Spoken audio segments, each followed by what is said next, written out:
ഉൽപ്പത്തി അധ്യായം 24. അബ്രാഹം പ്രായം ചെന്ന് വൃദ്ധനായി.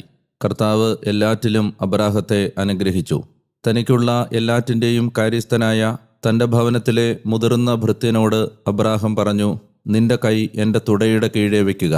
ഞാൻ പാർക്കുന്ന ഈ നാട്ടിലെ കാനാൻകാരുടെ പെൺമക്കളിൽ നിന്ന് എൻ്റെ പുത്രന് ഭാര്യയെ തിരഞ്ഞെടുക്കുകയില്ലെന്ന് ആകാശത്തിൻ്റെ ദൈവവും ഭൂമിയുടെ ദൈവവുമായ കർത്താവിനെ കൊണ്ട് നിന്നെ ഞാൻ സത്യം ചെയ്യിക്കുന്നു. എൻ്റെ നാട്ടിൽ എൻ്റെ സഹചരുടെ പക്കൽ ചെന്ന് എൻ്റെ പുത്രൻ ഇസഹാക്കിന് നീ ഭാര്യയെ കൊണ്ടുവരണം.